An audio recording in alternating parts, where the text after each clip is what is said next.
Hey, Kyle Leon and John Barbin here today with some advanced fat loss tips and tricks for all the ladies at home that would like to accelerate their fat loss results. Because truth be told, women have a lot more difficult time losing weight, and it's just a genetic truth. It's evolution. It's something that we can't avoid, but there are some things we can do to actually speed up a female metabolism that a lot of people do not talk about. The fitness information out there does not talk about because it's relatively new research. Correct, John? Yeah. One of the major differences is women's hormones tend to fluctuate much higher and much lower than guys. And specifically when a woman's dieting, her number one fat burning hormone crashes a lot faster than a guy's.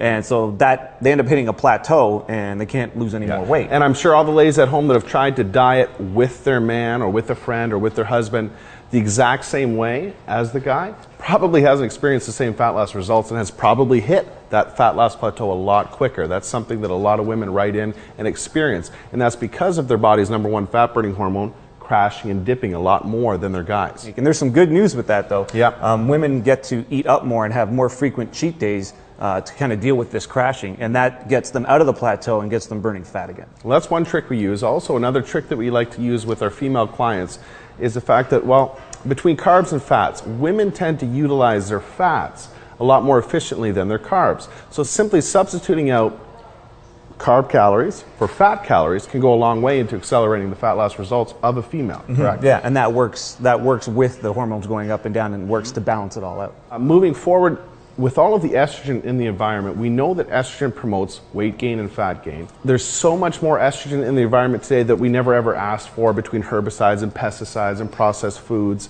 We have to do what we can to avoid, guys and girls, but specifically women, we don't want their estrogen levels any higher than they have to be at this point. And so one of the things you can do there is remove any extra estrogen promoting foods from your diet that don't need to be there. And one of the major ones is soy, and soy shows up all different ways, like edamame, tofu, even soy proteins. Your Starbucks, your soy lattes. Soy lattes. It just goes on. Yeah, it's an option that keeps showing up, and you just don't need that with all the extra estrogen that you can't get rid of that's coming in from the environment. So one simple thing you can do is substitute those forms of soy out for other things like whey protein or different protein sources. That's a very, very easy fix. Eliminating some of these estrogen promoting foods from the diet can go a long way into just accelerating the fat loss results by itself, period. Yep. I think those are some cool little nutrition tips that a lot of viewers at home probably aren't really aware of. And I know that there's some training stuff that we should talk about as well. Do you want to do that? Yeah, for sure. One of the major things is a difference in intensity between men and women with training. Women seem to do better with moderate training levels, both with their weight training and their cardio. So guys, on the other hand, can go much more intense with training, but then can go much lower intensity with cardios. So it's sort of like guys go to the extremes, but women tend to work better and burn more fat when they stay in the moderate intensities for both their weight training and their cardio. What about length of a workout? Is there any genetic difference that we found to be more beneficial for a female trying to lose fat compared to a man? Or is it more just the intensity? I think the intensity is most important. Now that intensity works itself into the length of the workout, but women can actually train longer than men if they want to, but it's the intensity that's more important. Okay, gotcha.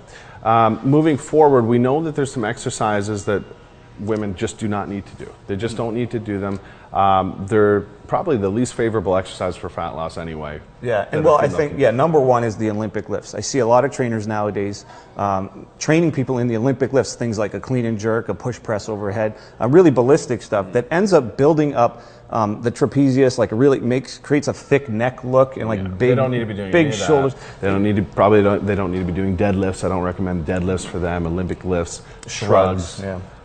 Anything of that nature, the heavy compounding movements are not usually necessary. No, it's not going to give you a balanced look. It's going to give you an overly thick upper body look, kind of like a male bodybuilder. So that's definitely exercises to stay away from, and it's not going to help with getting the heart rate up or burning fat. Now, one I see women do all the time in the gym that I really recommend against are sort of weighted abdominal, weighted core exercises, weighted oblique exercises that are going to do nothing but widen the waist. Yeah, now that's a big mistake and a big misconception that somehow training your abs and training your abs more often and heavier is going to make them leaner and smaller. No. But in reality, it just makes you blockier and thicker through that area. It'll actually make your waist bigger. So what we recommend, a tip, is to do whole body exercises that train your upper body, your lower body, and your core all at the same time and all in balance, and that will keep your ab area tight and your waist area tight instead of thickening it up. Okay, cool. So let's quickly review some of the tips that we covered for female fat loss today that is not really out there in all the magazines or publications. Starting with nutrition, one, okay, women can incorporate a few more cheat days, a little bit more frequently to spike their body's #1 fat burning hormone, which tends to go in the tank a lot quicker than guys. Number two, substitute some of your carbohydrate calories out for and put in fat calories. That's a big one. That'll help balance your hormones and you'll be more efficient at burning fat that way. And thirdly, it's a good idea to avoid any more estrogen promoting foods and compounds that aren't really necessary. We get enough of it in the environment as it is. Estrogen makes fat loss more difficult. Soy-based foods, soy-based proteins, soy lattes, edamame. Limit that stuff could probably help you guys out a long way. And then for the exercise tips, number one, stay away from the Olympic lifts, shrugs, deadlifts, and high pulls, those sort of things that'll give you kind of a thick neck and upper body look. Number two, exercise intensity. You can be moderate with your weights and moderate with your cardio instead of on the extremes. And number three, stay away from weighted core exercises that'll just make your waist thicker and blockier. Very cool. I hope that that helped all the ladies out at home. And for any further fat loss information and ways to enhance and boost the female metabolism, definitely check out VenusFactorFatLoss.com.